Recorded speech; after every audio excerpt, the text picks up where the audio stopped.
Welcome to the Manitoba Ag Days podcast, featuring speakers from our 2017 event.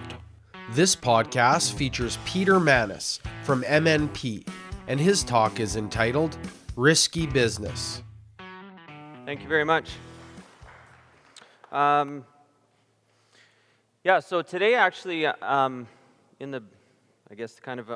under the overall heading of the beef section, I'm actually going to spend a bit of time talking a little bit more about production risk management programs and options for farmers today, why we think that it's an important topic, something that we thought would be bring to you to have a discussion about that may be impacting your farm business. So I work at MNP. On December 18th, they sent me a certificate and told me I'd endured for 10 years. So I've been at MNP for 10 years, work as a farm management consultant. So a group of us in Manitoba that work alongside with accountants and our accounting team and our tax team to bring services specifically to farmers and farm businesses. So kind of under the overall heading of planning and how that looks, not only looking kind of your past performance, but how you're going to use that to help you make decisions in the future. So one of the things that we see and really like to look at is trends that are going on in agriculture. Obviously, we're an accounting firm primarily, so we look a lot of numbers in the financial side of the business. And really, in the last 5 years, that we've seen trends. Some good things and bad things in the trends in agriculture, specifically as it relates to crop production. So you can see here that we're seeing gross margin. So this is the money that you've got left over after you pay from your revenue that you left over to pay for seed, fertilizer, and chemical. And we're seeing that we're an increase in gross margin trend, including some down years in 11 and 14, but we're seeing that increase of about $7 per acre per year.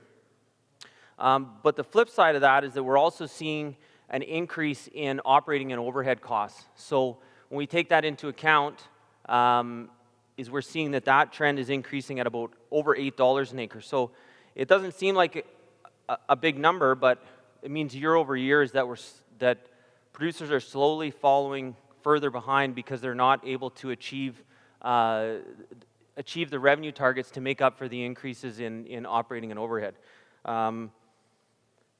It's not hard. It's easy to pick on farm equipment, especially at a show like today, but it's not hard to see where that capital is. Things are certainly larger and more complicated than they were 10, 15, 20 years ago. So what are producers doing then in trying to change this trend or how it applies to their individual operations? So the first thing, which is the most exciting that everybody's happy about, is trying to reduce costs, right? That's the best thing to do, is to try and spend less. That's why we're here. That's not fun. But that's an important piece of it, is trying to reduce our costs so that will ultimately reduce your risk. Which more exciting that I probably more producers want to talk about is being able to increase land base. And so that's an option to be able to spread those costs out over more acres. But there is a limit to that. Your combine can only harvest so many acres effectively. Your air seeder can only seed so many acres effectively before you need to go to something different, before you need to reinvest that capital into your business. And obviously, if you're purchasing land, then there's risk that's associated with the increased debt that comes along with that. And the final thing is this idea about increasing this gross margin. And so there's different ways to do that, is that you can look for better marketing or look at IP crops that have a possible premium that will give you a higher revenue number. More intensive farming practices, so whether that trying to spend more to make more kind of idea, or certainly spending more time managing your those resources, like variable rate fertilizer as an example, so maybe not spending more but trying to deploy it better. And then finally, changing it to more profitable crops, which I think, as we'll go, is an important piece to think about. So if you were here last year, I presented a similar slide. This one is updated with 2015 yield numbers. But I wanted to look at what the trend line was 2000 to 2015 for major crops. So these aren't actual numbers for 2016. I'll update those when they come out, but this is where the trend line said that yields were supposed to be. So if you look at this chart, you can see here in this gain in dollars per acre that we're seeing the biggest gain over here on the right side of this table. So just with a show of hands, how many of you are growing more soybeans, corn, and feed wheat? So feed wheat would be like the fallers, pasture would be in there, those type of non-hard red spring wheats. You're growing more of them in the last 3 years than you grew previous to that. Is anyone good to admit? Got a few hands? Okay.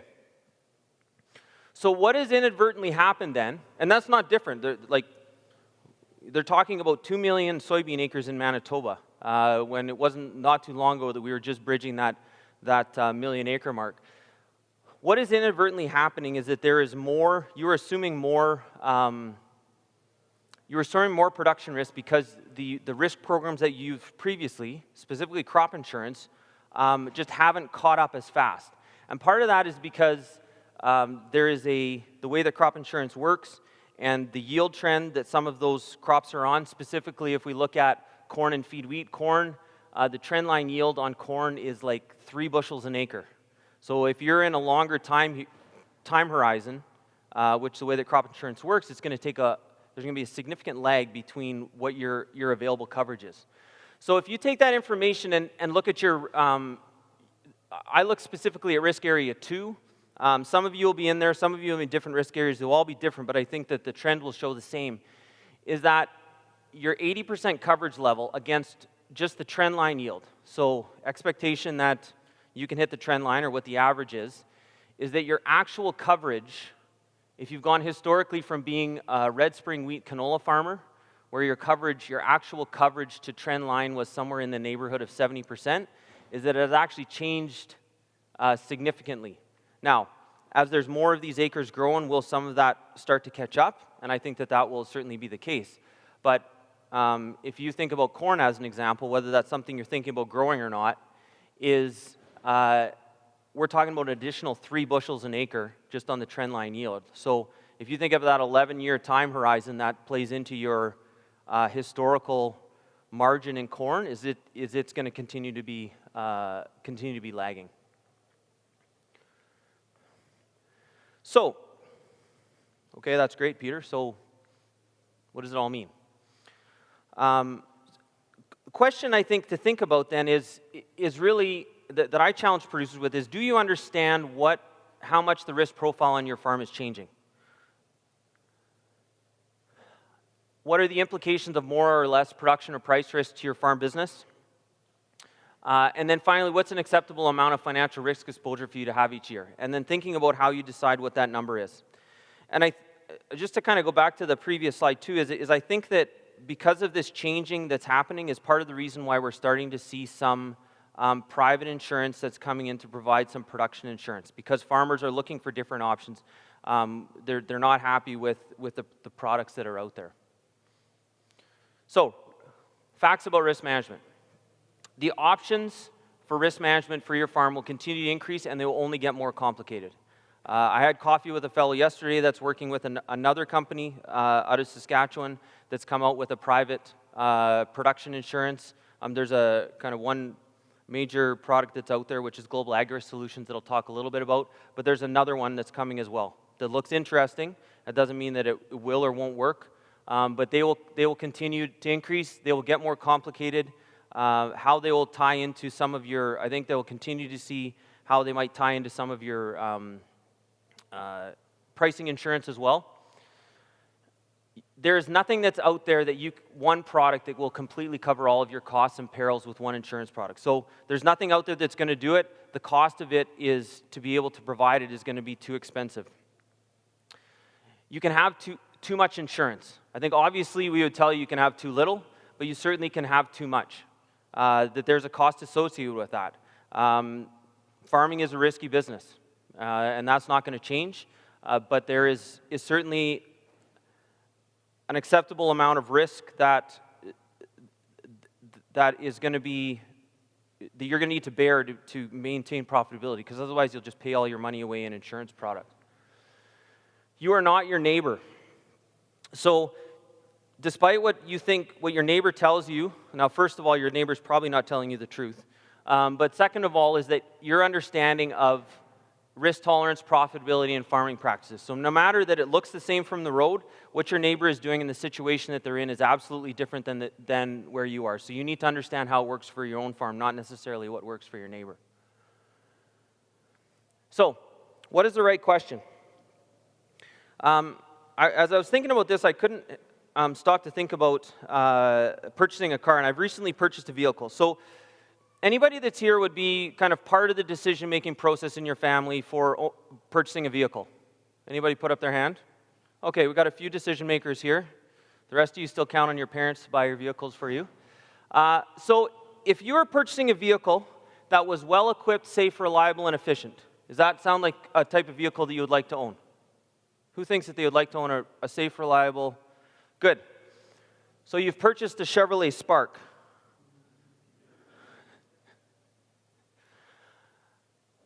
A Chevrolet Spark is well-equipped. These are, I was looking last night, these are actual words off their website. It is well-equipped, it is safe, it is reliable, and it is efficient. I think especially the way that the weather has gone so far, I think the majority of us would say that this is probably not the right vehicle for most of us in southern Manitoba. So obviously we didn't ask the right questions. Now, this also is a Jeep Cherokee, also is a well-equipped, safe, reliable, efficient vehicle that may or may not be useful. It may fit a few more of you that are in the room. But can think of where this might not work for people. It works for my family. We have one child. It might not work if you have 4 children. So maybe you need something that's a little bit bigger. So if we're not asking the right questions, then we're liable to get something that is not going to fit that we think sounds great, our well-equipped, safe, reliable, efficient Chevrolet Spark that we think is going to meet our needs, but really it actually isn't going to work the way we want it to.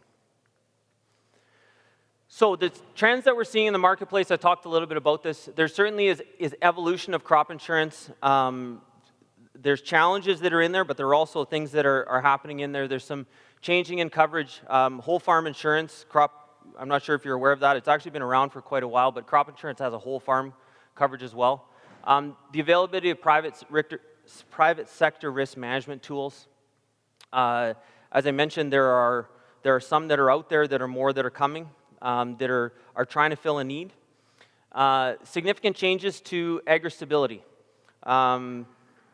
The most recent changes with agri-stability, there was a reduction in government benefits. There are lots of questions about how that will impact in the future and whether there'll be continued changes to the program and what the program will look like going forward. And overall is that all of these things, we're just seeing continual program changes. So we're seeing changes from private risk management programs that are trying to improve their product. Obviously, they're trying to expand their clientele base.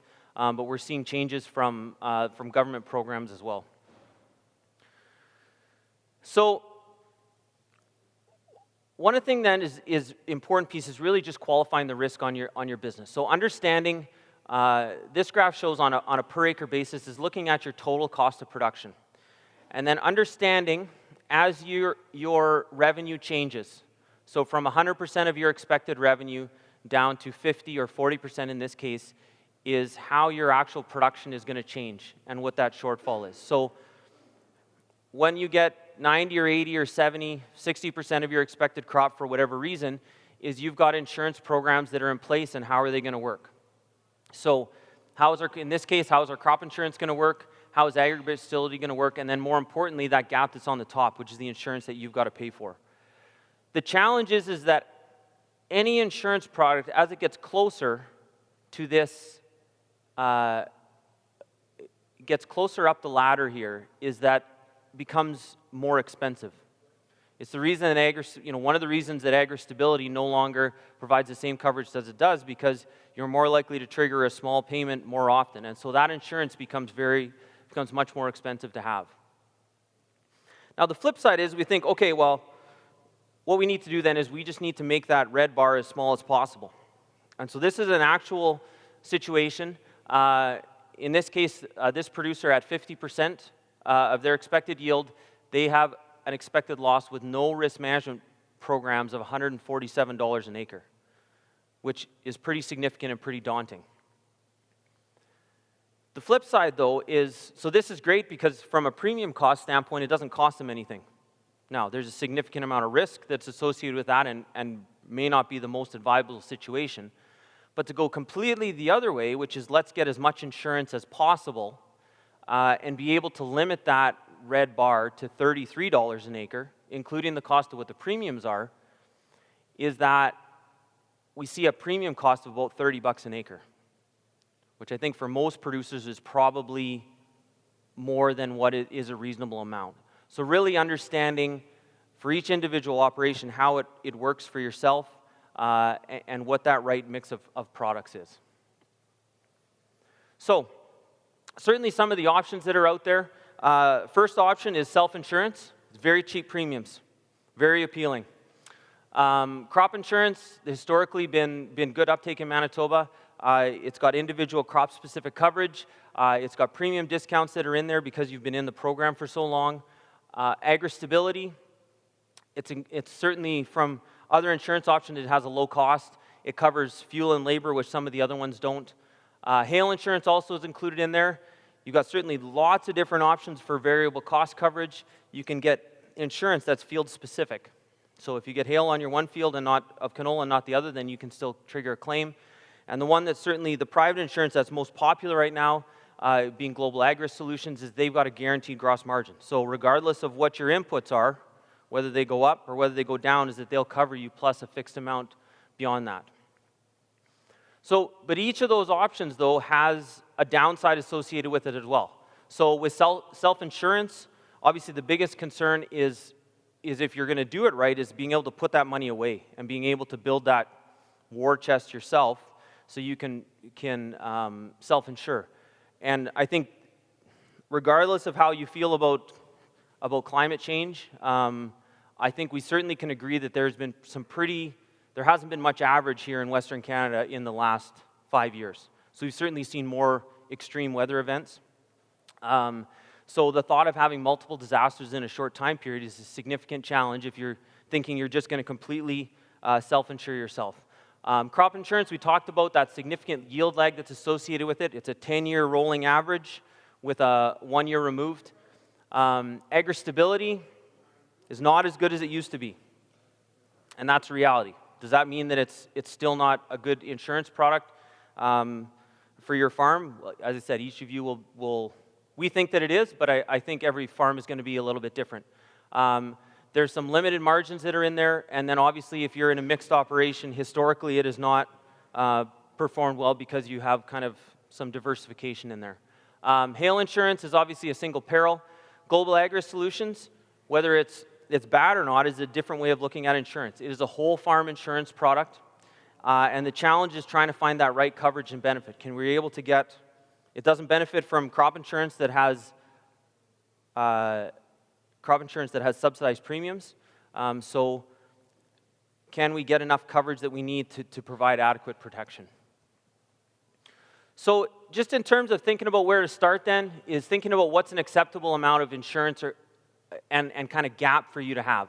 So a big piece of that is considering your working capital, your risk tolerance, thinking about what worst case scenario could be. So obviously there's cash flow concerns that are going to come into that with some of the different products being able to get the money back to you.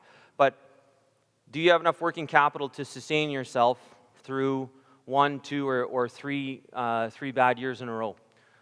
Thinking about what the worst case scenario is going to be. The probability that you're going to spend your entire budget and get zero crop is probably relatively small. But there's something in between. And then also that comes into there is the excess moisture component as well. Is how does that play into your cost and coverage and premiums? And thinking about then how each of those products would work on its own and how they would work together. And I think that what we're seeing is that the most cost-effective solution for producers, regardless of what they're in, is some type of mix of different products that each work separately or individually to really meet the needs. But it's important to understand that just because it works for your neighbor's farm the way that they farm, doesn't mean it's necessarily going to work for you. So if there's an option or there's a component that allows increasing, just as global ag risk as an example, that allows a significant increase in your input costs and your coverage will continue to increase. Well, the opposite is also true, is that if you spend significantly less on your inputs, then your coverage is going to come down. So just something to think about. And then think about your current insurance to be matching your farming practices. We're not advocating that you should be farming the insurance programs. You know, we often hear about that, and I think we all can agree that that's a recipe for disaster or ultimate demise. But if you think about the insurance products that you have, and again, back to this farming practices, is do they match the way that you run your farm business? So, you know, we talk about mixed farms having some type of diversification. If you have a very expanded land base over a broad area, then that's going to change how a program is going to work for you. Like crop insurance as an example. If you have your canola acres spread over that entire land base, then the chance that you are going to trigger a claim is probably going to be lower than a producer that has all of their acres close together. So in a way, you are, even though you're just a grain farm, as opposed to being a mixed farm, is that you are providing some of that risk management yourself as it is. So just in closing, one of the things that we do, obviously, with producers is try and help them through this and try and understand how some of these different pieces work together. I'm not going to try to explain all the different pieces that go into that, but certainly it is a challenge for us as professionals to be able to keep up to speed on all these changing products that are available and how they can and can't work for producers. So I think for us it's a challenge, and I think especially it is for producers. You know, I think today about the number of displays that are here at Ag Days, and there are some really good ideas that are out there, but how do we kind of filter through all of the other pieces in the crowds to find where those really good ideas are? And I think the same thing applies in insurance. There are some really good ideas and solutions that are out there for producers, but it's imperative that you understand exactly how they'll work and to make sure that they work as expected for you in your farm operation. Thanks for listening. We'll see you at Manitoba Ag Days 2018 from January 16th to 18th.